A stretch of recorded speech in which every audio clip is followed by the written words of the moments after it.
네. 자, 오늘 저희가 함께 공부할 내용은 에베소서 1장 3절에서 14절에 하나님의 그 구원의 위대한 구원에 대한 찬양이 쓰여진 이 본문을 함께 공부를 하도록 하겠습니다. 지금 우리들에게 주어진 각각의 성경이 있는데요. 이 각 성경은 그 성경이 기록된 배경이 있어요. 그래서 그 배경에 맞게 성경을 읽어내는 게 중요하죠. 그런데 이 성경의 배경은 연구하는 학자들에 따라서 의견이 조금씩 다른 경우가 있어요. 하지만 그렇더라도 보통 한 두 가지에서 세 가지 정도의 의견으로 좁혀지기 마련이에요. 그런데 그에 반해서 이 에베소서는 배경에 관해서 연구한 학자들의 의견이 막 천차만별이에요. 근데 또 그렇다고 해서 이 다양한 의견들에 대해서 이 학자들이 서로가 서로를 또 반박하는 것도 아니에요. 그리고 에베소서의 이 저자에 대해서도요. 뭐 누가 언제 기록했는지 이것을 명확하게 또 밝히지도 않아요.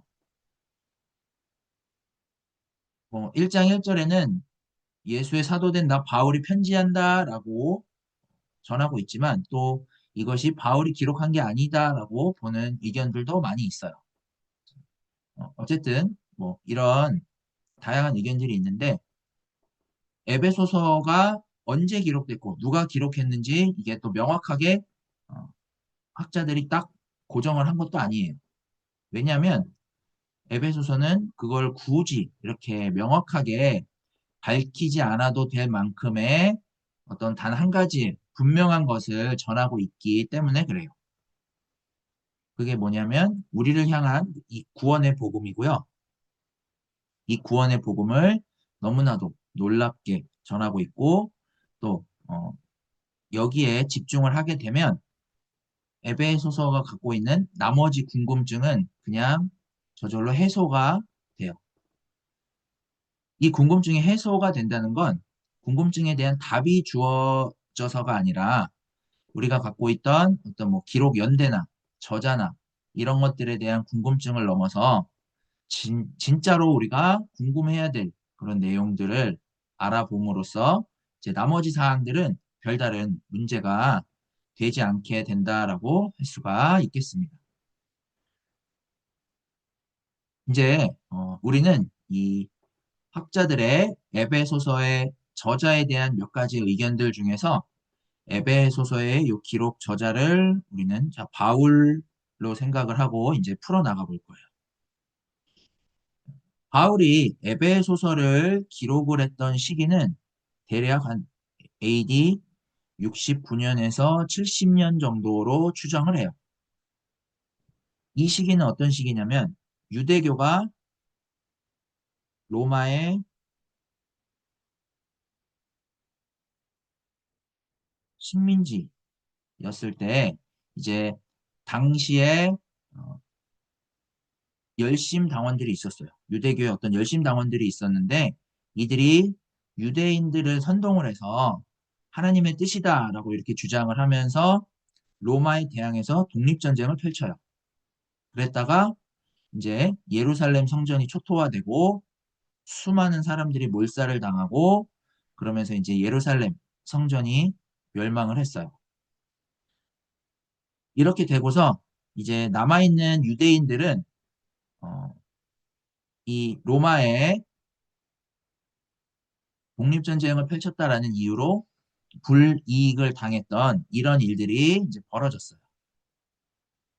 근데 이제 얼마 후에 시간이 지나서 이 유대교가 다시 이제 재건이 되는 요 시기가 있었는데 이때 또다시 유대교를 로마 제국이요 요 기독교를 박해를 했어요. 어, 그래서 보통 이 바울이 기록한 에베소서의 시대적 상황을 요 시기쯤으로 봐요. 이렇게 이제 기독교에 대한 박해들을 로마 제국이 이어왔는데, 자, 어떤 이유에서인지는 알 수는 없지만 이 바울이 복음을 전하다가 감옥에 갇혔어요. 그리고 이제 바울은 감옥에 있을 때 옥중서신이라고 하는 이 네 성경, 에베소서, 빌립보서, 골로새서, 그리고 빌레몬서, 이렇게 네 성경을 기록했다라고 이제 추정을 해요. 어, 이제 당시에 에베소 교회는 우리 요한계시록에서 보면 이제 소아시아 7교회가 있는데 그 소아시아 7교회에 포함이 되어 있었어요. 계시록을 통해서 보면 그 소아시아 지역에는 이 에베소 교회뿐만이 아니라 뭐 골로새 교회 또 라오디게아 교회 등도 있었어요. 그래서 이제 당시에 그 지역 안에 어, 각 교회가 처해 있는 어떤 공통의 문제들이 있었어요.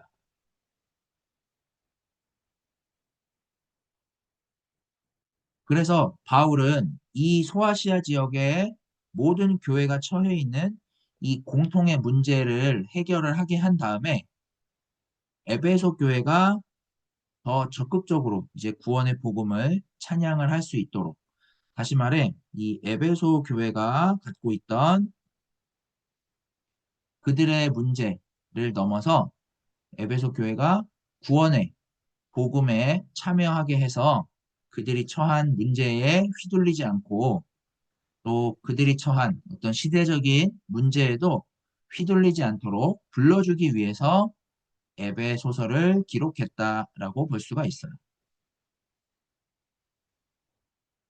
그러면 이제 당시에 에베소 교회를 좀 더 살펴보면 이 에베소 교회는 여러 가지 문제를 안고 있었어요. 우선 시대적인 문제로 어, 거짓 교사들이 활발히 활동을 하고 있었어요. 그랬기에 어, 이제 이 소아시아 지역은 거짓 교사들의 영향을 받고 있었고 에베소 교회도 마찬가지였어요. 여기에 더해서 당시에는 로마 제국이 지배를 하던 시기라 로마 제국의 헬라 문화가 한참 뿌리를 내리고 있었고 또 헬라 철학을 바탕으로 하는 어떤 자기 발전, 또 자기 성장, 자기 변화 등을 꾀하고자 하는 이런 삶들이 형성이 되었어요. 이게 마치 어떤 지금 대한민국의 학력 위주의 문화나 아니면 뭐 명품 문화라든가 아니면 좀 더 나은 삶, 또 우리 삶이 뭐 더 나은 삶을 위해서 자기를 더욱 개발해야 된다라고 하고 그리고 뭐 더욱더 풍요로운 삶을 살아야 된다. 그래서 이것저것 행해라라고 하는 어떤 요즘의 이 대한민국의 세대와 같은 그런 시대적인 문화와 사상들이 형성이 되어 있었다라고 할 수가 있어요. 자, 요런 이제 시대적인 상황 속에서 에베소 교회가 앓고 있는 어, 가장 큰 문제가 있었는데요. 그 문제가 뭐냐면 이방인들의 자기 우월주의가 가장 큰 문제였어요. 바울이 이제 에베소서를 기록할 때쯤에 무슨 일이 있었냐면 이 에베소 교회에 유대인과 유대 기독교인들의 어떤 다툼과 논쟁이 이제 일어났어요. 이 유대인과 유대 기독교인들이 자기들은 서로 이제 분리됐다라고 생각을 하지는 않았었는데 로마의 통치 정책에 의해서 그들을 이제 분리시키려고 했어요. 결국에 이 로마 제국이 유대 기독교인들의 종교 활동을 금지를 시켰고요. 그들을 이제 고향으로 돌아가도록 추방령을 내렸어요.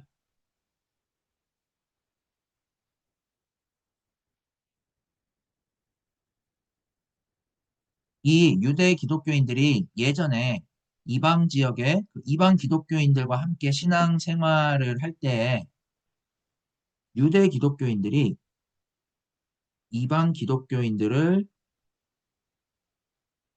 주도를 하려고 했어요.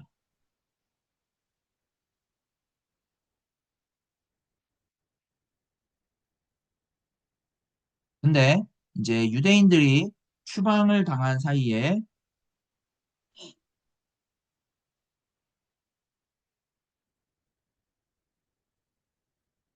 이방 기독교인들은 어떤 복음에 근거한 그 자신들만의 신앙의 전통을 세웠어요. 그리고 시간이 지나서 이 로마 황제의 추방령이 이제 해제가 되고 추방을 받았던 유대 기독교인들이 이제 돌아오게 됐어요. 그런데 이렇게 돌아왔는데 그때의 에베소 교회는 이방 기독교인들이 유대 기독교인들보다 더 우세하게 됐어요. 그리고 그 시대에 로마 제국 안에서 헬라 문화와 그 사상이 꽃을 피웠고 에베소 교회는 헬라 문화와 사상과 그 가르침들을 따랐어요. 이렇게 새로운 문화 속에서 이방 기독교인들이 유대 기독교인들을 바라보니까 오랜 전통을 갖고 있던 이 유대 교회의 문화나 전통이 이제 고리타분하게 비춰지기 시작을 했어요. 그러다 보니까 에베소 교회 안에 이 이방인들이 유대인들을 멸시하는 풍조가 생겨났어요. 당시에 요 헬라 문화 속에서 에베소 교회의 이 이방 기독교인들은 어떻게 하면 교회가 조금 더 새롭게 될지, 또 교회 안에 한 개인이 어떻게 하면 새 사람이 되고 새로운 공동체가 될 수 있을까 등등을 이제 헬라 철학의 근거에서 모색을 하던 분위기였어요. 자, 이런 분위기에서 과연 교회가 그리고 기독교인들이 새로워지는 일들이 일어났을까요? 새롭게 되기는커녕 오히려 여기에서 무엇이 나왔냐면 우월주의와 주의나 또 이 우월주의에 따른 배타주의가 나왔어요. 이런 분위기가 이제 에베소 교회 안에 형성이 되어 있었고요. 바울은 이런 에베소 교회에 이제 구원의 복음의 위대함, 그리고 구원의 복음의 깊이와 넓이와 그 높이를 새롭게 측량을 할 수 있도록 기록하는 게 바로 에베소서다라고 할 수가 있어요. 그러면 보세요. 지금 에베소 교회의 문제들이 이렇게 지금 많이 보이는데 바울은 에베소서에서 문제 해결에 대한 언급을 하지 않아요. 문제 해결에 대한 어떤 언급보다 구원의 복음을 말을 하고 있어요. 왜 그럴까요? 바울이 생각을 할 때 소아시아 지역의 교회와 에베소 교회의 상황을 보면서 교회가 처한 문제를 해결하고 안 하고보다 그들의 그 문제의 해결책은 이 구원의 복음을 얼마만큼 분명하게 알아보고 찬양할 수 있느냐, 할 수 없느냐. 자, 여기에 달려 있다라고 본 거예요. 그러니까 바울은 우리가 해결을 하려고 하는 문제가 우리의 문제가 아니라 복음을 알아보고 받아들이는 것이 실질적인 문제의 해결책이다라는 말을 이 구원의 복음을 찬양하는 것으로 지금 말을 하는 거예요. 그러니까 다시 말해서 우리의 어떤 모든 문제에도 불구하고 여전히 문제가 존재하고 있지만 그래도 문제가 존재하고 있어도 우리가 괜찮을 만큼 복음은 우리의 삶을 새롭게 하는 실질적인 것이다라는 이런 사실을 전제로 바울이 에베소서를 기록하고 있다라고 보면 돼요. 우리가 더 구체적으로 보면 이 사실이 이제 더 명확히 드러날 텐데 에베소서는 이 기록 형식이나 구조와 내용을 살펴봐도 에베소 교회의 문제를 지적하고 책망하고 구체적인 대안을 마련을 하고자 하는 게 아니라 교회가 그리스도 안에서 누리는 그 구원의 복음을 알아보고 그걸 찬양하도록 불러주고 있어요. 즉, 그들이 지금 처한 문제를 해결하는 데 달린 게 아니라 교회를 가능하게 하고 또 교회를 교회되게 한 그 구원의 복음을 알아보고 그걸 찬양할 수 있느냐 없느냐가 관건이더라라는 거예요. 자, 우리 삶에서도 보면요. 이렇죠. 자, 나에게 지금 뭐 이런저런 문제들이 있어요. 그리고 세상살이에 이렇게 저렇게 휘둘려요.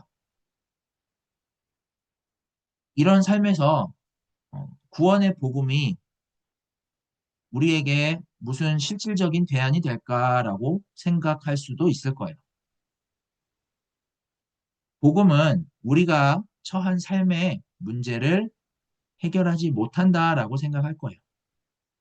그래서 이제 많은 사람들이 복음이 필요 없다, 뭐 실질적이지 않다라고들 하죠. 하지만 우리가 관계하면서 살아가고 있는 이 세상에서의 삶의 문제들은 그 문제가 아무리 크다고 할지라도 복음이 아니고서는 우리의 삶은 다 고만고만해요.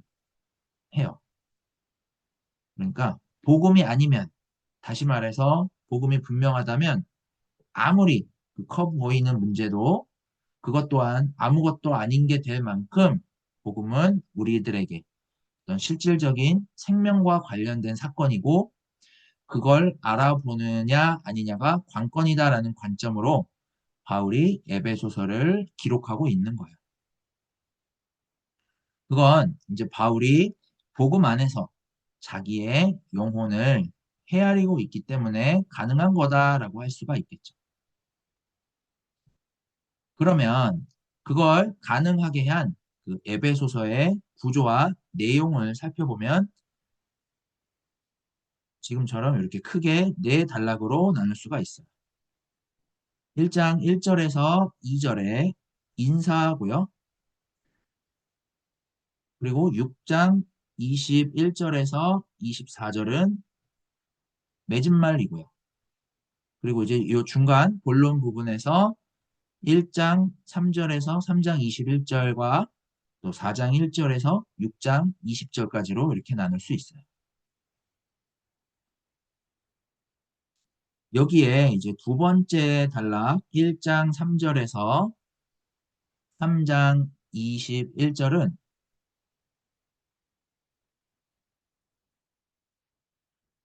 하나님께서 창조하신 세 사람이 초점이고요.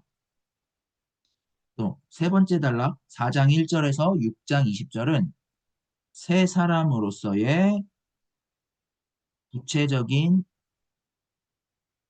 삶, 이게 초점이에요.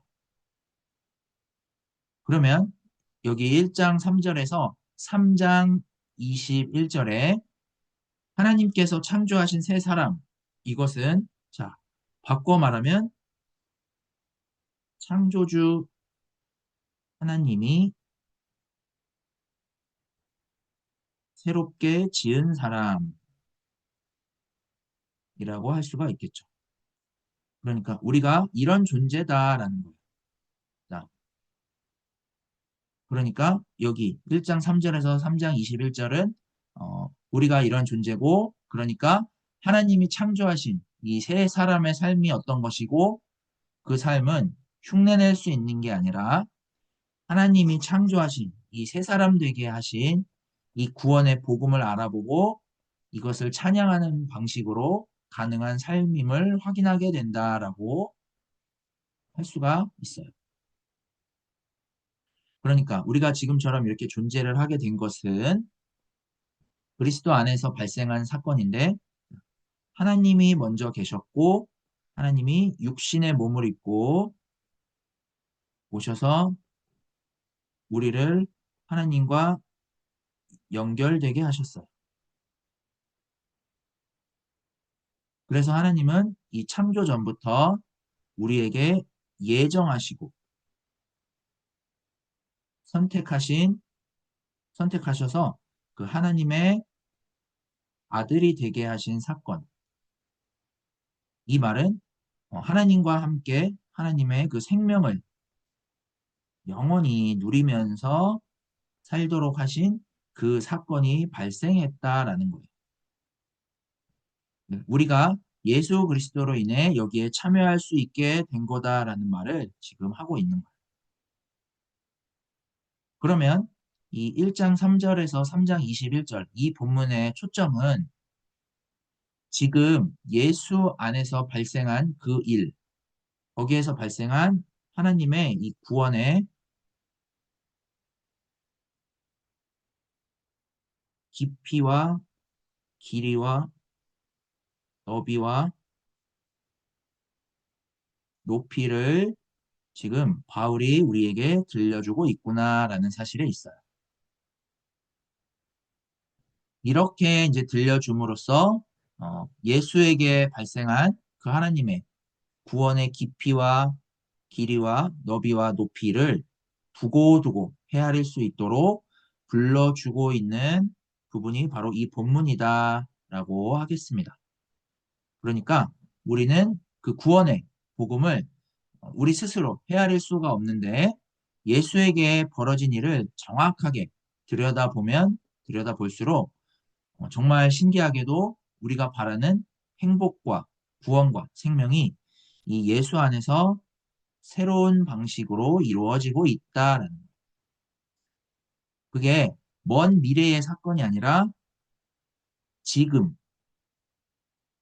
예수 안에서 우리에게 발생하고 있는 사건이다라는 사실을 발견하고 받아들이고 그것을 소망하게 되는 사건이다라는 사실을 마주할 수 있도록 이제 1장 3절에서 14절에 이 구원의 복음의 찬양문을 중심으로 우리들에게 소개하고 있다라고 보시면 되겠습니다. 자, 그러면 이제 우리가 지난 시간에 여기 1장 1절에서 2절은 살펴봤고요. 오늘은 이제 1장 3절에서 14절, 1장 3절에서 14절 구원의 복음의 찬양문이 기록이 된 이 내용을 우리가 이제 살펴볼 거예요. 이 찬양문은 우리말 성경에는 이렇게 문장들이 끊어져 있지만 헬라어 원문에는 202개의 이 단어들을 사용을 해서 쭉 한 문장으로 연결이 되어 있어요. 이 찬양문은 이제 202개의 단어를 한 문장으로 그냥 한 번에 이렇게 써내려갔다라는 말인데 그러면 이건 뭘까요? 자, 이 찬양문은 바울이 이 복음의 한껏 지금 고양이 되어져서 단 한 번에 써내려간 찬양문이다라고 할 수가 있어요. 그러니까 에베소서는 결국은 이 찬양문을 목표로 하고 있는데요. 이게 무슨 말이냐면 이 찬양문에서 전하고 있는 구원의 역사, 이게 복음이고 이 구원의 복음의 고향이 되도록 다시 말해서 이 구원의 복음에 일치하기 위함이 바로 에베소서의 기록 목적인 거예요. 그래서 이 복음에 일치를 해서 이제 문제에 휘둘리지 않고 우리의 영혼이 더 높아질 수 있도록 해서 이 복음을 찬양을 하는 대로 문제가 문제되지 않는 그런 신앙을 확인하도록 불러주고 있는 형식으로 진행이 된다라고 할 수가 있겠습니다.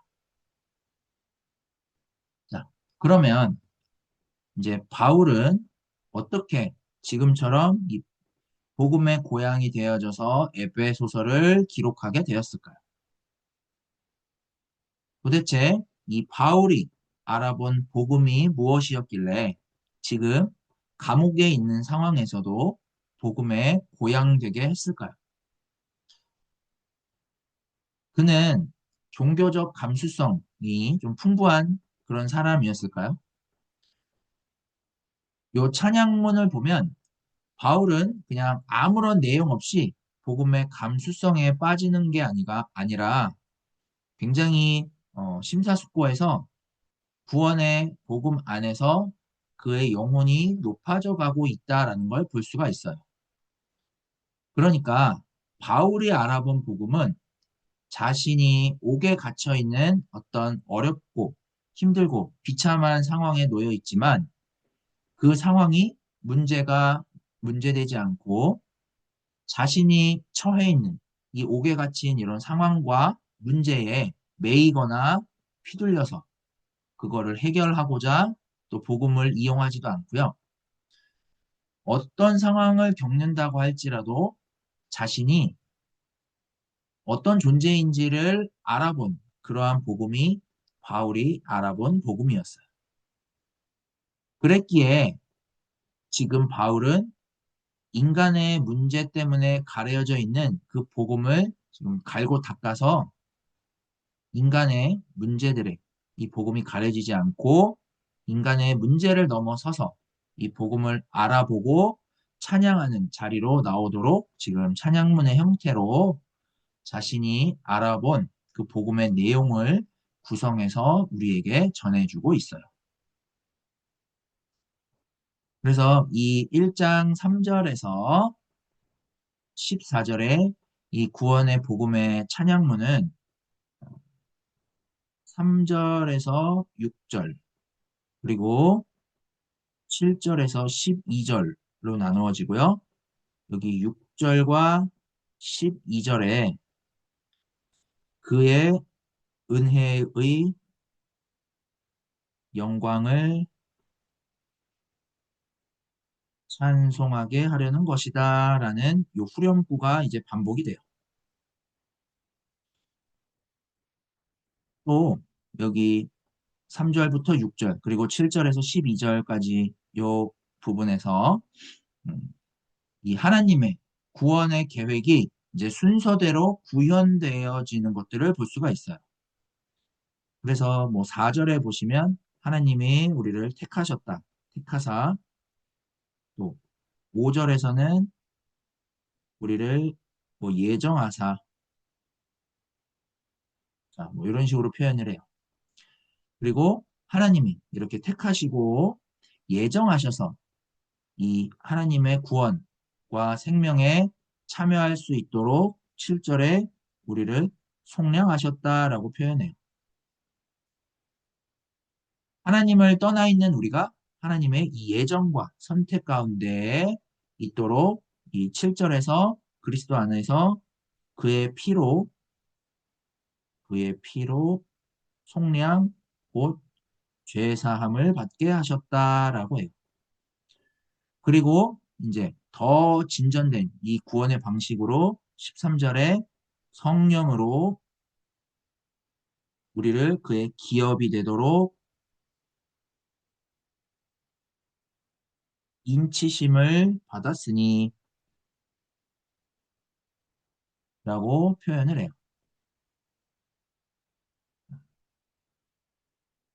이렇게 이 구원의 이 순서를 이렇게 바울이 지금 표현을 하는 것은 인간은 육신의 삶에만 모든 걸 갈아 넣는 그런 삶을 살죠. 그러니까 죄 가운데 떨어져 있는데 그런 우리들을 이제 속량, 죄 사함을 얻게 하셔서 그런 죄된 삶에서 벗어날 수 있도록 그리스도를 허락하셨다라는 거예요. 그리고 성령으로 말미암아 인간이 그리스도를 통해 하나님의 구원 생명과 연결이 되고 그 하나님의 생명에 참여하도록 하심으로 하나님이 우리를 구원에 이르게 하셨다라는 요런 내용들을 드러내기 위해서 이렇게 1장 3절부터 14절에 이런 식으로 바울이 언급을 하고 있어요. 그러면 이제 이런 내용들이 언급된, 다시 말해서 지금 바울이 알아본 이 구원의 복음이 무엇인가를 이제 지금부터 한번 살펴볼 거예요. 먼저 1장 3절인데요. 1장 3절은 본문의 이 서론 부분으로서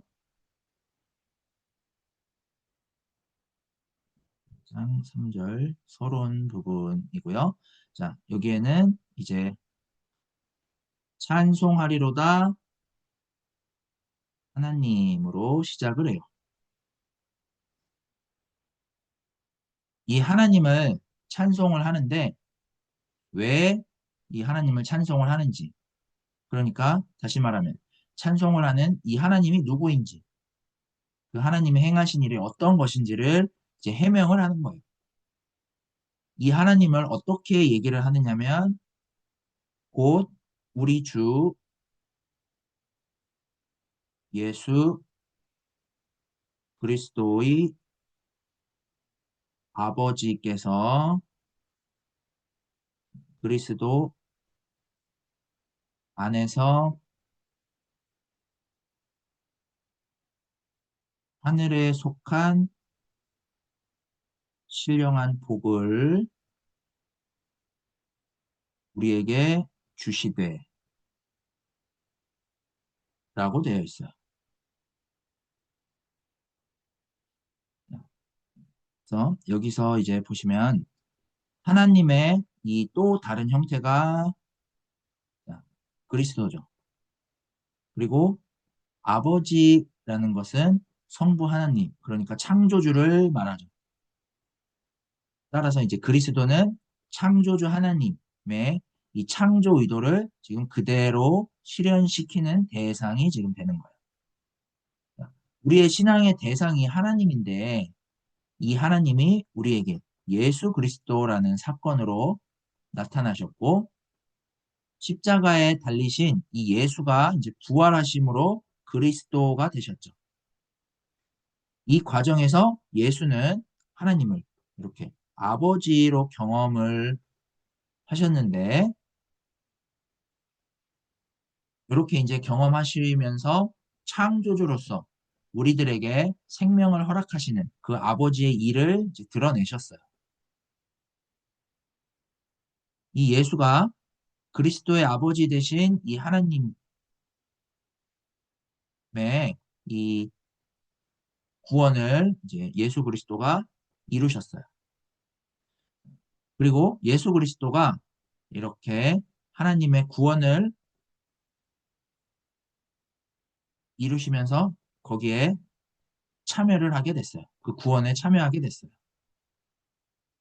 이걸 알아봐야 되는데, 그런데 이제 에베소 교회는 그 지역에 만연해 있던 헬라의 그 문화와 사상의 근거에서 천당과 지옥을 헤아리고 그 천당에 이르기 위해서는 헬라 문화 사상에서 강조하는 신비한 지식을 구하고 얻는 그런 방식으로 행했어요.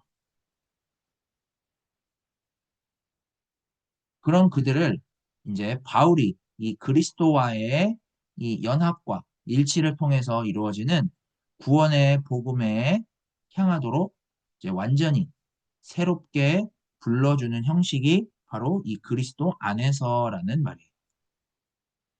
이 사실에 근거해서 이 그리스도 안에서 하나님이 하늘에 속한 신령한 복을 주셨다라는 거예요. 하늘에 속했다라는 것은 하나님께 속했다라는 말이죠. 사람들이 자꾸만 땅의 것을 헤아리고 있기 때문에 어떤 인간적이고 세속적인 것과 이제 구별이 돼서 하나님께 속한 그 하나님의 고유한 능력에 속한 그런 복을 우리에게 지금 주신다라고 바울이 이야기를 하는 거예요. 자, 그러면 하나님께 속한 고유한 복, 즉, 요 신령한 복이라는 게 뭘까요? 이제 당시에 에베소 교회의 상황을 봤을 때 에베소 교회가 헬라 문화 사상으로부터의 영향으로 인해서 인간을 영혼과 몸으로 나눠서 우리의 영은 하나님의 영과 함께 영원하다라고 주장하는 이런 신비한 지식에 빠져 있었어요. 하지만 성경이 말하는 영은 하나님은 영이시고 우리는 육에 불과한데 우리에게 생명이 없기 때문에 우리가 하나님의 이 영을 받아들여서 생명에 참여하게 된다라고 말을 하고 있어요. 그래서 이제 당시에 에베소 교회가 갖고 있던 이 하나님에 대한 오해, 이 하나님의 구원에 대한 오해를 바로잡기 위해서 지금 3절처럼 이렇게 언급을 해놓고 요 신령한 복이 뭔지를 이제 구체적으로 1장 4절에서부터 10절에 해명을 해 나간다라고 할 수가 있겠습니다.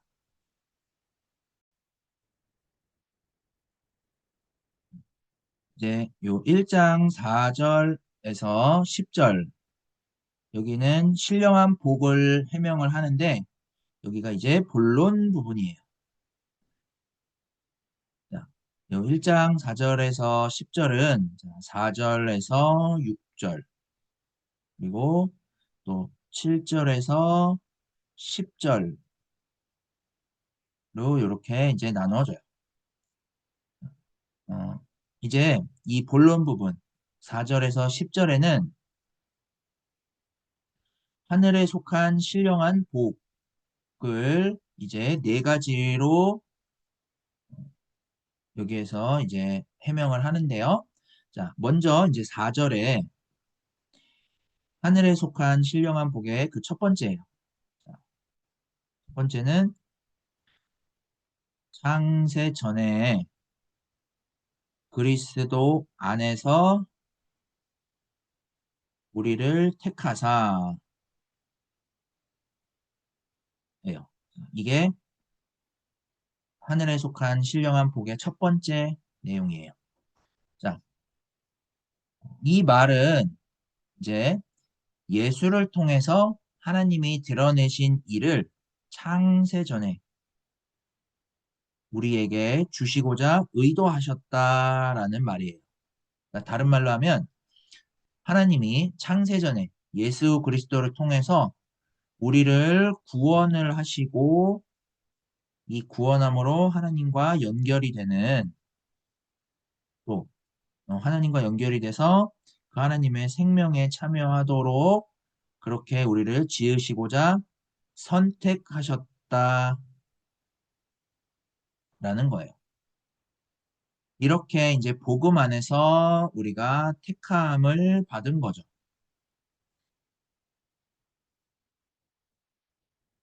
하나님이 우리들을 지으실 이유가 없었는데 이제 5절에서 보시면 하나님의 예정이 나와요. 그 하나님의 예정 때문에 우리를 지으시고 택하셨다라는 거예요. 하나님은 이미 생명 자체이시고 그 생명 자체의 속성은 이제 나누는 거예요. 그러니까 생명이 아닌 대상에게 그 생명을 베푸는 거예요. 그래서 하나님은 요 창세 전에 생명의 속성대로 생명이 아닌 이런 대상을 지으셔서 그 지으신 그 대상이 하나님의 생명으로 충만하도록 하시고자 하셨어요.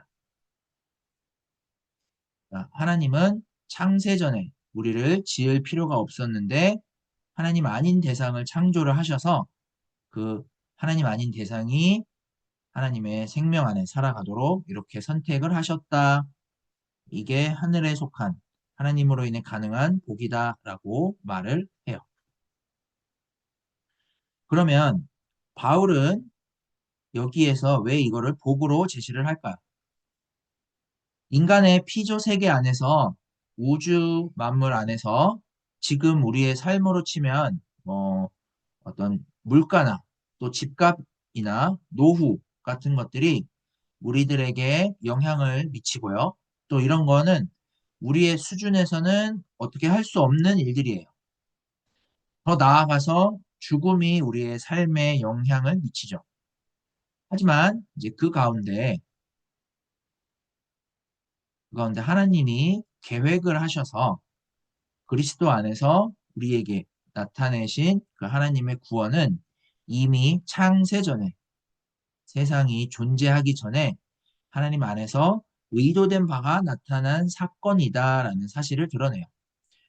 그래서 우리가 육신의 그 삶의 필요를 채우거나 육신의 삶에서 아쉬운 것을 만족시키면 좋다라고 여기는 또 그걸 복이라 여기고 또 그런 삶을 자기의 노력이나 희생으로 채우고자 하면서 그 과정에서의 채움을 또 은혜라 여기고 거기에 근거한 세속적인 복을 하나님께 구하는 이런 것을 신앙이라고 여기는 데에서 분별할 수 있도록 하기 위함이에요. 그래서 지금 요 창세전에 그리스도 안에서 우리를 택하셨다라는 이걸 우리에게 복으로 제시를 하는 거예요. 이제 요걸 복으로 제시한 그 목적이 이제 이 다음에 언급되는 거예요. 자, 이렇게 택하신 그 목적, 그 이유는 거룩하고 흠이 없게 하시려고, 흠이 없게 하시려고 해요. 네. 그러니까 거룩하고 흠이 없게 하시려고 이 말은 자, 하나님처럼 거룩하고 흠이 없게 하시려고. 그러니까 즉 거룩하고 흠이 없다라는 건 이게 하나님의 생명의 이 속성이죠. 그래서 하나님의 생명에 참여하도록 하셨다라는 말이 돼요. 하나님이 우리를 안 지으셔도 되는데 우리를 지으셔서 우리를 어떤 뭐 선을 위해서 봉사하거나 뭐 종살이하게 하려고 지은 것이 아니라 하나님의 그 생명을 받아 누리는 생명 충만한 그 하나님처럼 우리가 살아가도록 하나님이 그 대가를 지불을 하시고 그리스도 안에서 우리를 구원하셨다라는 거죠. 그러니까 하나님처럼 살아가지 못하는 우리를 하나님이 자신을 내어주심을 통해서 하나님처럼 살아가도록 하시기 위함이에요. 그래서 그리스도의 그 사건을 통해서 하나님과 연합이 되어서 이 하나님의 존재 방식, 거룩하고 흠이 없는 이 하나님의 존재 방식대로 하나님의 생명에 속하도록 계획하셨다라는 거예요. 그리고 나서 이제 5절에 하늘에 속한 두 번째 신령한 복을 언급을 하는데요. 두 번째 하늘에 속한 신령한 복은 그 기쁘신 뜻대로 우리를 예정하사 이렇게 제시해요. 자, 이 말은 하나님이 4절처럼 선택하시고 계획하신 요 자체를 하나님이 기뻐하셨다라고 말을 하는 거예요. 즉, 우리를 창조하시고자 했던 그 자체, 다시 말해서 하나님이 아닌 대상인 우리를 창조하셔서 하나님처럼 하나님의 생명을 누리고 살아가게 하신 것을 하나님은 기쁨으로 삼으셨다라는 거예요. 그 기쁘신 뜻으로 이제 예정을 하셨는데 그 예정이 뭐냐? 예수 그리스도로 말미암아. 요. 자, 그러니까 지금 에베소 교회가 마주하고 있는 이 하나님의 구원 사건은 예수 그리스도를 통해서 발생했다는 거예요. 예수 그리스도를 통해서 알아볼 수 있고 참여할 수 있고 예수 그리스도에게 이루어진 그 사건이 전제되어 있다라는 말을 지금 하고 있는 거예요. 자, 이 사건을 전제로 이제 요 기쁘신 뜻대로 우리를 예정을 하신 이유는 자기 아들들이 되게 하셨으니 예요.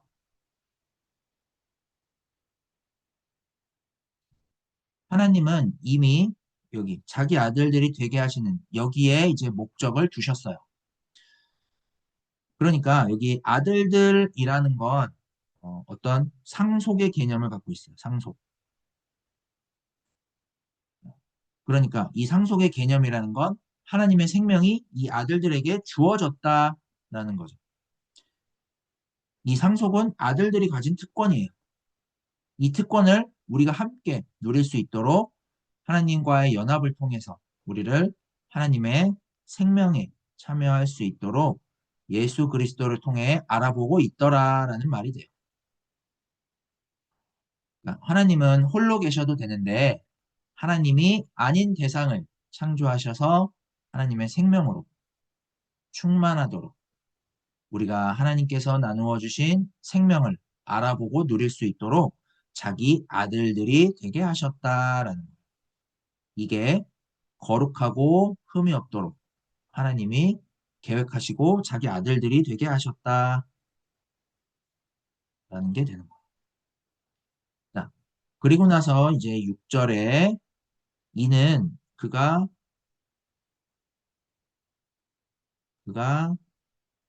사랑하시는 자 안에서 라고 해요. 그리스도는 먼저 요 사랑 안에서 하나님의 생명을 맛보고 그 생명이 모든 피조물에게 주시는 하나님의 사랑의 행위다라는 걸 알아보고 예수께서 그 하나님의 사랑 안에서 그 생명을 드러내셨기 때문에 지금 바울이 이렇게 이는 그가 사랑하시는 자 안에서라고 표현을 해요. 이 생명 사건을 가지고 이제 이어서 우리에게 거저 주시는 바,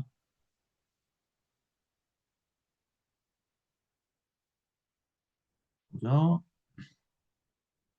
주시는 바라고 했어요. 자, 이것은 이제 하나님이 우리를 지으셔서 하나님처럼 살아가도록 그리고 이 하나님 안에서 우리의 존재가 하나님의 그 영원한 생명으로 충만하도록 하신 사건을 우리에게 거저 주셨다라는 거예요.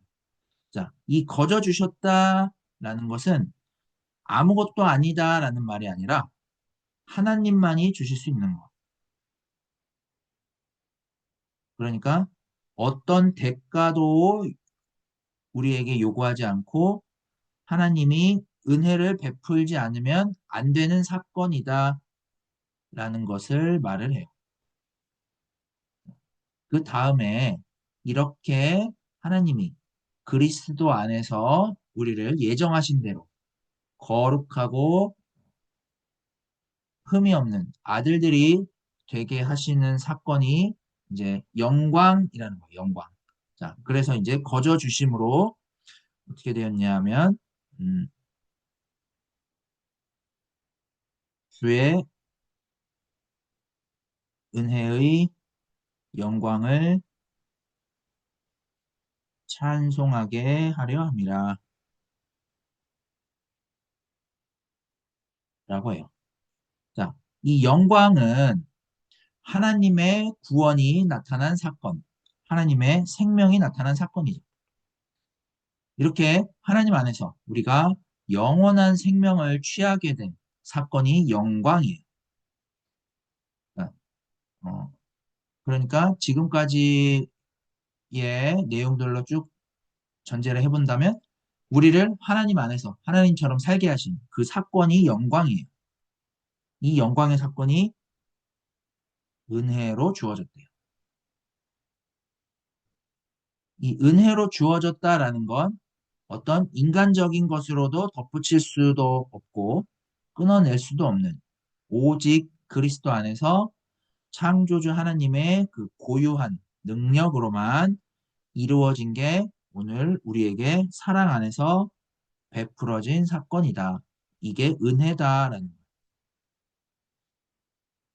하나님이 우리를 예정하시고 선택하셔서 거룩하고 흠이 없는 자기 아들들이 되게 하신 것은 하나님이 사랑 안에서 베푸신 이 은혜를 찬송하게 하려는 것이다라고 해요. 우리가 하나님의 선택과 예정으로 하나님을 믿게 되었고 또 하나님의 자녀가 된 게 우리가 믿고자 계획을 한 게 아니죠. 그죠? 자, 이렇게 이제 바울이 하나님의 구원의 핵심을 지금처럼 선포를 하고 있고요. 그러면 이제 여기에 근거해서 봤을 때 우리가 해야 될 거는 뭘까요? 우리가 해야 될 건 그리스도 안에서 이 하나님의 구원이 발생을 했는데 그 구원은 이 구원은 우리의 불신앙에도 불구하고 또 악한 현실에도 불구하고 또 거짓 복음에도 불구하고 하나님이 우리에게 일방적으로 베푸셨다. 이 사실에 대한 고백에 우리가 초점이 맞춰져야 되겠죠. 이렇게 초점을 맞추는 게 바로 찬송이에요. 그러니까 우리가 해야 할 것은 이 사실에 집중을 하고 초점을 맞춰서 하나님을 찬송하는 것. 이게 우리가 해야 될 일이에요. 우리가 이렇게 하나님을 찬송하도록 지금 바울이 어, 우리를 이렇게 지금처럼 불러주고 있다라고 할 수가 있겠습니다. 자, 이렇게 이제 언급을 하고 나서 7절에서 10절에 이제 요 3절에서 언급한 이 신령한 복에 대해서 더 구체적으로 언급을 해요. 이제 이 7절에서 10절의 내용은 하나님이 창세 전에 이미 우리를 창조하실 때부터 어떤 목적을 갖고 계셨는데 그것은 하나님과 연결이 돼서 거룩하고 흠이 없는 하나님의 아들들이 되게 하신 것이다라고 했어요. 하나님의 아들들이 된다라는 건 상속을 받는다라고 했는데 자, 그러면 무엇을 상속을 받느냐? 하나님의 생명을 상속받는 상속자가 되는 거죠. 바울은 우리가 그런 하나님의 생명을 상속받는 존재로 살아가도록 하나님께서 계획하셨다라는 사실을 이제 강조를 하기 위해서 7절에 그리스도 안에서라는 말로 표현을 해요.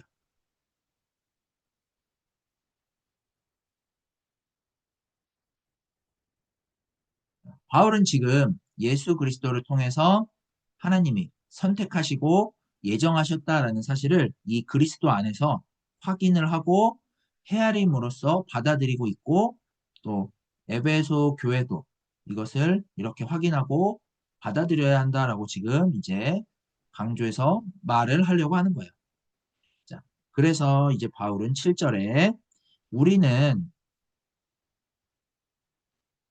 그리스도 안에서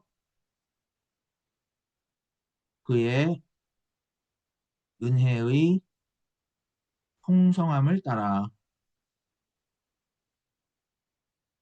라고 언급을 해요. 자, 우리들에게는 어떤 문제가 있었죠. 자, 어떤 문제였냐면 하나님을 떠나서 세상에 완전히 구속이 돼서 세상에 속해 있었어요.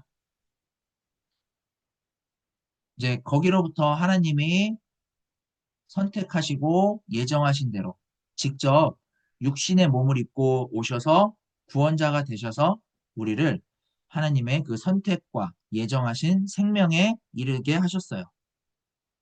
그 사건이 바로 풍성함이에요. 그 풍성함을 따라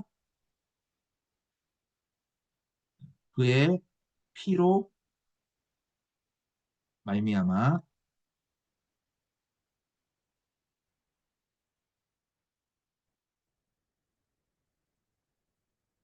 했어요.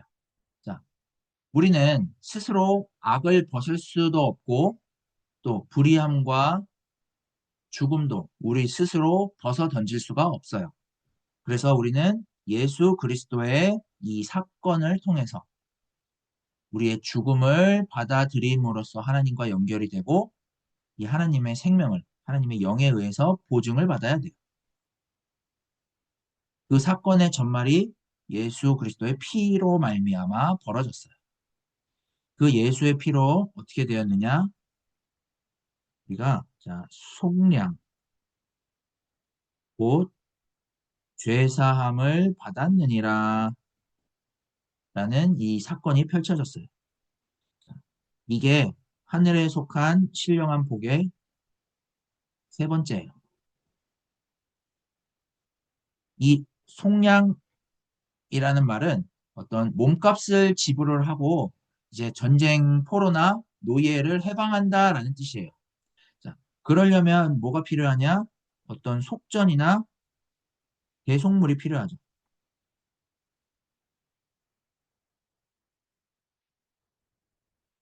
그러면 바울이 여기에 속량이라는 이 단어를 사용한 이유는 바울이 말하고자 하는 그 의미가 바로 이 죄사함에 있음을 드러내는 거예요.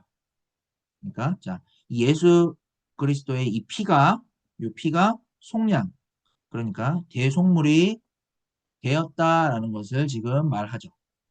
자, 그러면 예수 그리스도는 어떻게 우리의 대속물로 속량을 받으셨을까?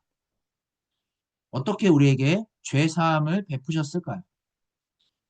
하나님이 예수 그리스도를 통해서 직접 우리의 죽음을 지불을 하시고 그 죽음에서 이제 벗어나셔서 부활을 하셨어요. 부활.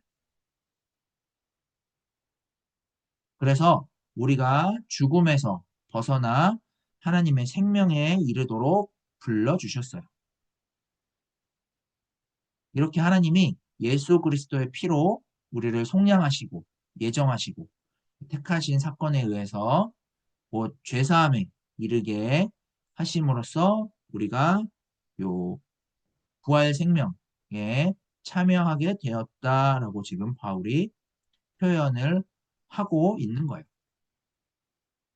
그러니까 바울은 예수의 죽음을 통해서 그가 우리의 죄를 대속하기 위해서 하나님과 불화한 우리가 하나님께 연결되게 하기 위해서 십자가에 달려 죽으셨고 그 예수를 죽은 자 가운데 살리심으로써 예수가 하나님께 연결된 유일한 분이다.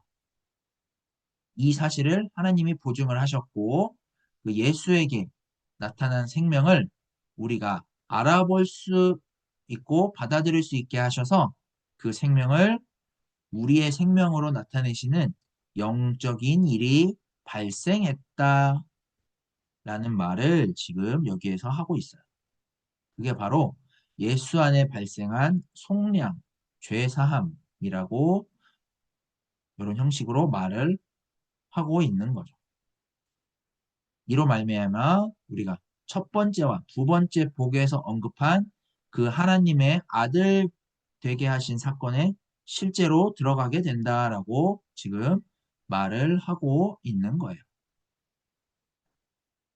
이 하나님의 속량, 죄 사함으로 인해서 우리에게 발생한 내용이 있는데 그 내용을 이제 8절에서 10절에 언급을 해요. 8절에 보시면 그가 모든 지혜와 총명을 우리에게 넘치게 하셨다라고 해요. 자, 지금까지 바울이 복음의 내용을 한참을 이렇게 쭉 드러내고 난 후에 지금 8절과 같이 모든 지혜와 총명을 우리에게 넘치게 하사라고 이렇게 이런 말들을 지금 쓰고 있는 이유가 뭘까요? 그 이유는 헬라 문화 사상에 떨어진 에베소 교회가 헬라 문화 사상이 담고 있는 그 사상에만 국한된 내용들을 가지고 그게 지혜와 총명이다라고 여기면서 그걸로 하나님의 구원 사건을 삼으려고 하는 이들을 향해서 그들이 쓰는 어떤 용어들을 사용을 해서 예수에게 발생한 그 하나님의 구원 사건을 향해 가도록 지금 불러주는 거예요. 그러면 여기에서 바울이 말하는 요 지혜라는 건 예수 안에 나타난 그 하나님의 구원과 생명이 어떤 차원인지를 헤아리는 것을 말하고요. 총명은 헬라 문화 사상으로부터 분별하여 예수에게 일어난 그 하나님의 구원 사건이 뭔지를 충분히 알아볼 수 있게 하는 걸 말해요.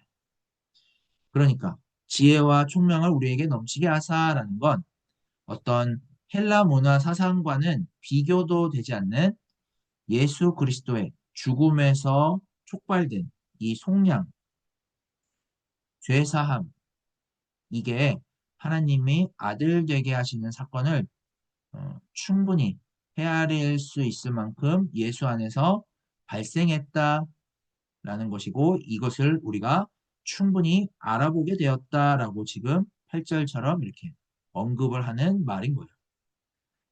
그래서 이제 9절에 그 뜻의 비밀을 우리에게 알리신 것이요 라고 했어요. 자, 그러니까 이제 지혜와 총명, 즉 그리스도의 그 대속의 죽음을 통해서 4절에서 5절에 하나님이 선택하시고 예정하신 그 하나님의 아들이 된 사건을 충분히 알아보고 헤아릴 수 있게 되었다라는 걸 지금 그 뜻의 비밀을 우리에게 알리셨다라고 말을 하고요. 하나님이 이거를 기뻐하신다라는 건 우리가 이미 앞에서 살펴봤어요. 그리고 이게 이제 여기에서 다시 한번 말을 해줘요. 그의 기뻐하심을 따라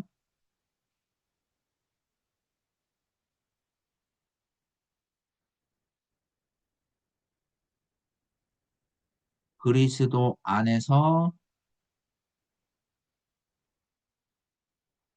때가 찬 경륜을 위하여 예정하신 것이래요. 자, 이 말은 하나님이 세상을 향해서 구원을 베푸시는 그 구원 행위가 바로 경륜인데 이 경륜은 하나님이 창세 전부터 계획을 하셨고 이 세상을 향하여 지금 적절한 때에 나타내셨다. 그래서 우리가 그 구원을 알아보고 참여하여 헬라 문화와 사상에서 말하는 그 지혜와 혁명으로부터 분별하게 되었다라고 전하는 거예요.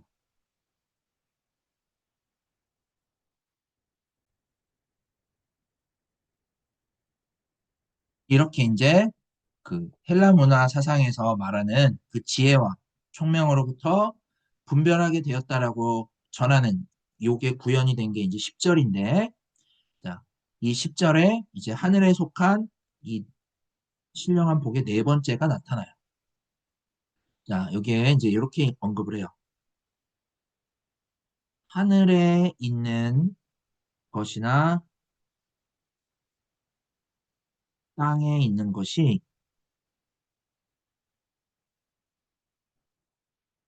아, 그리스도 안에서 통일되게 하려 하심이라 라고 해요. 자, 여기에 하늘과 땅은 뭐냐면 헬라 문화의 사상에서 일컫는 모든 것을 의미를 해요. 바울은 이 모든 것이 그리스도 안에서 통일되게 한다라고 말을 하죠. 자, 여기에 이 통일은 만물을 그리스도 안으로 불러 모으는 행위예요. 통일은 이렇게 만물을 불러 모아서 그리스도를 통하여 하나님과 어떤 올바른 관계, 올바른 관계를 맺게 하는 것을 뜻해요. 자, 보세요. 우리가 살아가는 세상에서 만물은 크게 보면 삶과 죽음으로 나눠지죠. 삶과 죽음으로 나눠지고요. 자, 아직 통일되지가 않았어요. 그죠? 또 피조물인 인간은 어때요? 어떤 질서와 전통을 통해서 뭐 신분의 차이도 있겠고요. 또 빈부격차도 있을 거고요. 자, 요렇게 이제 인간은 무질서와 혼돈 가운데 있고요. 여기에서 이제 사람들은 무엇이 영적인지 아닌지 알아보지도 못하고 있어요. 그러면서 어떤 이제 신비한 현상들만을 가지고 영적이지 않은 대상을 영적이다라고 여기고 영적으로 삼고 있어요. 그럼에도 이제 하나님은 그리스도 안에서 요 모든 것을 다 이제 허물고 우주 만물을 그리스도 안에서 하나님과 연결되게 함으로써 하나님의 생명을 얻을 수 있도록 행하신 사건을 그리스도 안에서 만물이 통일되게 하셨다라는 표현으로 쓰고 있어요. 그러니까 그리스도의 주권 아래에 모아서 모두가 하나님의 그 생명으로 하나 되게 하신 사건을 지금 이렇게 표현하고 있다 하겠습니다. 자, 그러면 이 하나님의 생명으로 통일되게 하나 되게 하신 요 혜택을 누가 누리고 있을까요? 지금 에베소 교회가 누리고 있는 거예요. 다시 말해 이 신령한 복이 누구에게 나타났을까라는 거예요. 자, 요게 이제 11절에서 14절에 언급이 돼요. 11절에 보시면 11절에 모든 일을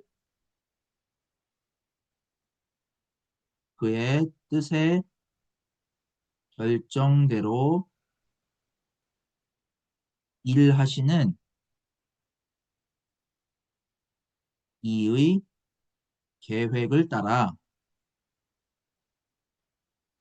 우리가 예정을 입어 그 안에서 기업이 되게 하셨다라고 해요.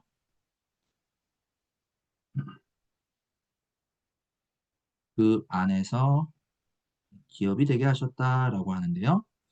자,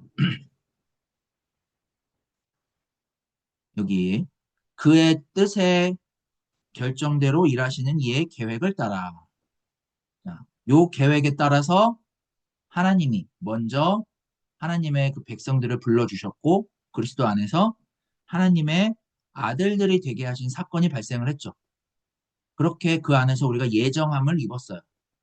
그리고 자 여기에서 보시면 이제 기업을 삼았다라고 하죠. 자, 요 기업이란 우리가 이미 앞에서 봤어요. 하나님의 아들들로 상속받았다라는 거예요. 그러니까 즉 구원을 말을 하는 거겠죠. 하나님이 예수 그리스도를 통해서 약속의 상속자가 되게 하신 일을 결정하시고 예정하시고 계획을 하셨어요. 그래서 우리가 그 예정과 생명을 누리고 구원을 얻게 됐어요. 구원을 누리게 됐어요.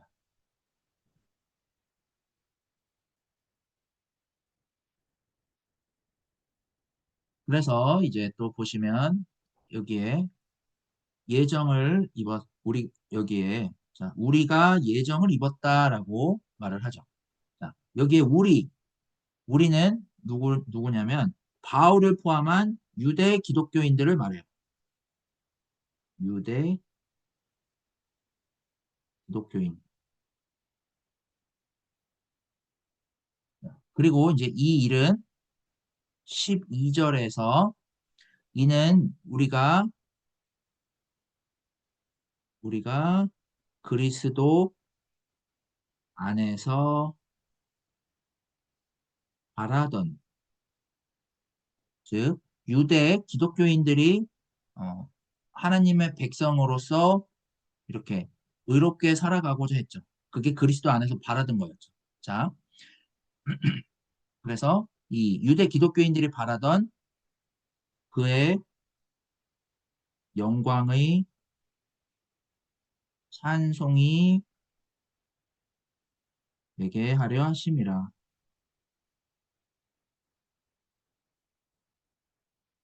라고 언급이 됐어요. 자, 그러니까 보세요. 지금 유대인들도 복음을 들었어요. 복음을 듣고 기업이 됐죠. 자, 기업이 됐지만 그보다는 먼저 유대인들에게는 이 하나님의 백성이 되는 자격을 허락을 하셨고 그 길로 하나님이 불러주셨어요. 그게 이제 예수 안에서 나타났다라는 사실을 지금 언급을 하는 거예요. 그리스도 안에서 바라던 영광의 찬송이 되게 하셨다. 요 사실을 이제 언급을 하는 거예요. 그 다음에 이제 13절에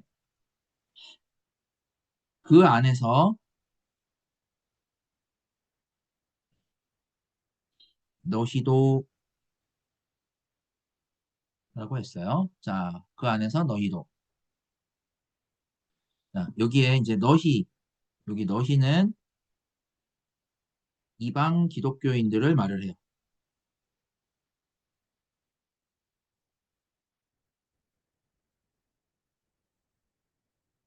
이방 기독교인, 이방 그리스도인들. 자, 그래서 이들도 어떻게 되었냐면 진리의 말씀을 듣고 진리의 말씀을 듣고가 아니죠. 진리의 말씀 곧 구원의 복음을 듣고 그 안에서 또한 믿어. 그래서 어떻게 됐을까요? 자, 성령으로 인치심을 받았대요.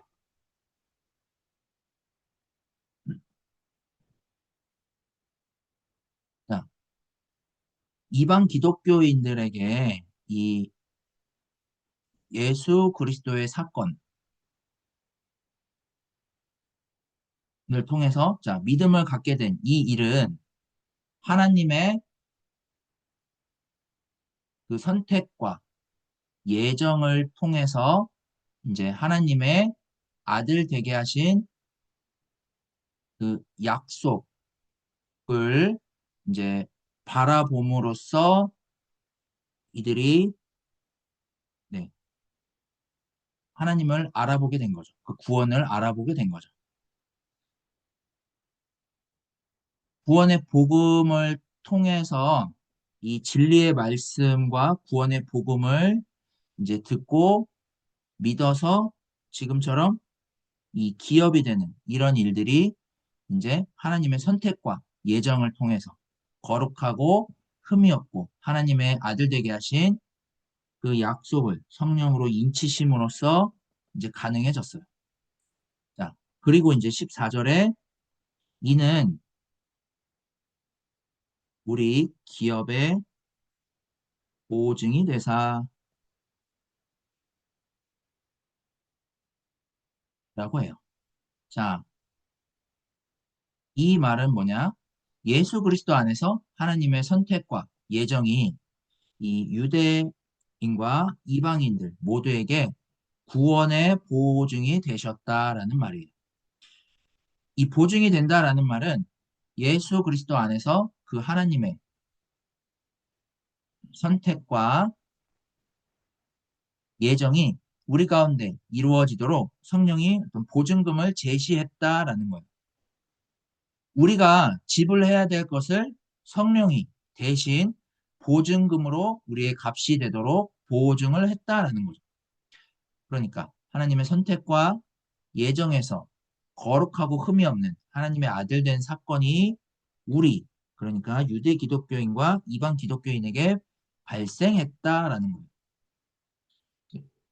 예수가 우리 대신 죽으심으로 대속물이 되셨고 그렇게 우리를 죄에서 사하신 사건이 일어났다. 이게 속량이고요. 그렇게 속량하신 이유는 그의 영광을 찬송하게 하려 하심이라 라고 언급을 해요. 이렇게 바울은 구원의 복음을 지금 언급을 하는데 이 구원의 복음을 통해서 이 에베소 교회가 영향을 받고 있는 그 헬라 문화의 이 사상들을 다 떨쳐내고 예수 그리스도를 통해서 고유하게 이루어진 저 하나님의 그 구원과 생명의 세계를 올곧게 그리고 분명하게 알아보고 일치함으로써 그것이 우리에게 구원이자 생명이 되는 이 놀라움을 맛보도록 초청하는 내용들이 오늘의 본문이다라고 할 수가 있겠습니다. 지금 바울은 이렇게 복음에 고양되어서 에베소 교회를 향해서 구원의 복음의 찬양을 써서 보내고 있는데 우리가 이 구원의 복음에 뿌리를 내리고 또 우리의 영혼을 맡기고 거기에서 우리의 영혼이 고양이 되어져서 우리 영혼이 높아지고 순종하는 방식으로 살아가려면 어떻게 해야 될까요? 요 1장 3절에서부터 14절까지 봤던 이 복음의 구원의 복음 요 내용이 철저해야 돼요. 이 복음의 내용에 철저하면 그리스도 안에서 일어난 일을 우리의 구원의 생명으로 확장을 시켜주는데 이 역할을 하는 게 바로 성령이다. 그 성령은 우리가 알아본 만큼 우리가 거기에 일치하고자 하는 만큼 성령은 하나님의 구원 생명을 우리의 것이 되도록 알려주시고 또 다른 말로 하나님이 그리스도를 통해서 행하시고 드러내신 그 일을 우리가 알아보는 만큼 성령은 그 하나님의 구원과 생명을 우리의 구원 생명으로 보증해 주시는 영이다. 그게 하나님이 성령으로 인치신다라는 거죠. 그리고 하나님이 우리를 지으시고 계획하신 것처럼 우리를 속량하신 것처럼 하나님의 생명으로 충만하게 하신 사건은 우리들에게 속한 게 아니라 거저 주시는 바 하나님의 은혜의 영광이라는 말이죠. 그걸 지금 우리는 그리스도 안에서 일어난 이 사건을 알아봄으로써 알아보게 하신 그 성령에 의해서 인침을 받는 이 사건이 이제 오늘 우리가 해야 될 일이고 이것이 오늘 본문이 전하고 있는 그 내용이다라고 하겠습니다. 그래서 이제 오늘 본문의 핵심은 그리스도 안에서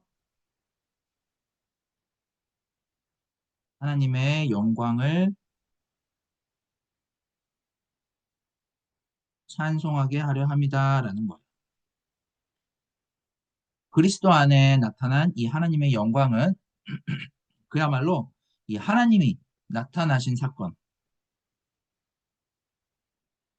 사건인데 이거를 이제 우리가 뭐라고 이야기하느냐면 현현이라고 이야기해요. 이 하나님의 현현에는 하나님의 하나님의 예정과 선택에 의해서 그리스도 안에서 나타난 구원과 생명 사건을 알아보고 거기에 연합하고 일치하는 이 모든 것을 다 포함을 해요.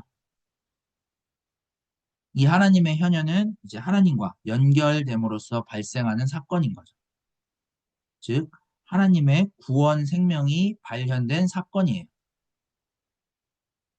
이 하나님의 영광을 이제 찬송하는 게 오늘 우리 기독교인의 삶인 거예요.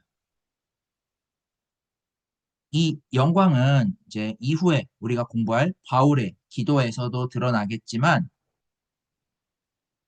세상에 그 무엇으로도 가릴 수가 없어요. 세상의 어떤 삶과 그 죽음의 문제도 또 에베소 교회 안에서 벌어지고 있는 유대인과 이방인의 갈등의 문제도 또 헬라 문화나 그 사상에서 주장하고 있는 어떤 뭐 신비한 지식으로도 가릴 수 없는 하나님이 그리스도 안에서 고유하게 허락하신 이 영적인 차원인 거예요. 이 사실을 그리스도인들이 알아보느냐 아니냐에 따라서 영적인지 아닌지가 결정이 되는 거지 어떤 문제를 해결하냐 안 하냐 이걸로 영적인지 아닌지가 결정되는 것이 아니다라는 거예요. 즉 그리스도 안에서 하나님이 허락하신 이 구원의 복음을 알아보느냐 알아보지 못하느냐 다시 말해서 그리스도 안에서 거저 주신 바 된 그 하나님의 영광을 우리가 알아보고 찬양하느냐 아니냐가 그리스도인의 삶을 결정하는 요소가 된다 하겠습니다. 따라서 이제 우리는 죽음이 극복된 이 생명 사건에 뿌리를 둬야 되고요. 거기에 뿌리를 둘수록 우리가 새 사람으로서 계속 갈급하게 나아갈 수가 있는 거예요. 왜냐하면 지금까지 우리가 세상살이에서 낭비했던 그 시간이 너무나 아깝기 때문이에요. 그래서 복음이 더 갈급해지는 거예요.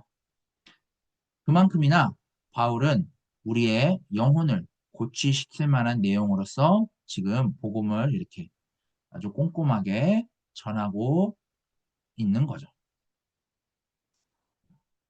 이렇게 우리가 이 생명사건에 뿌리를 두는 데에서 우리는 세상살이로 낭비했던 우리의 어떤 종교적 감수성에서 또 신앙으로 우리가 기대하는 어떤 이익이나 이런 것에서 벗어나게 돼요. 이런저런 세상적인 영향과 세상의 문제에 휘둘리면서 자기의 한계를 또 탓하고 절망하는 데에서도 벗어나게 돼요.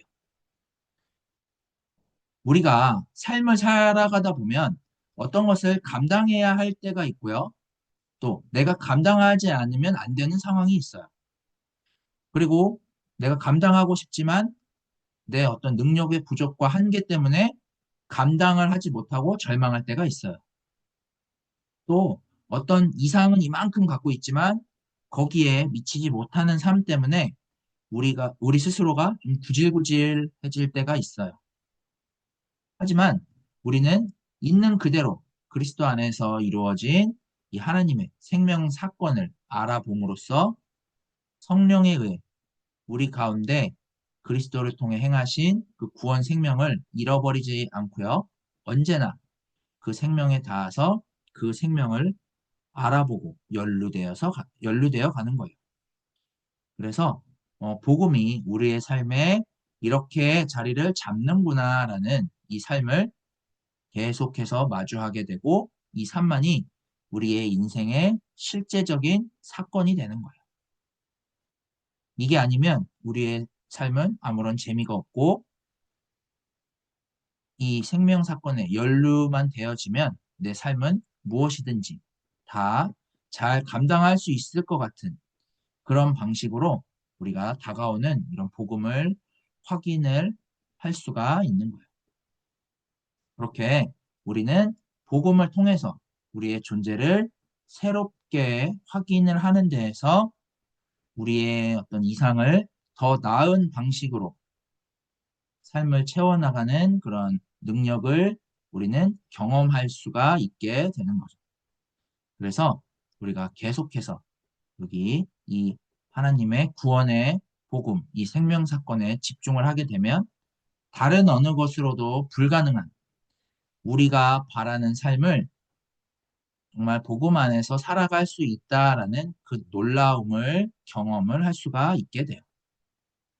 이 놀라움 속으로 들어갈 수 있도록 바울이 에베소서를 통해서 이 구원의 복음의 찬양문과 같은 방식으로 지금 우리들을 초청하고 있다라고 할 수가 있겠습니다.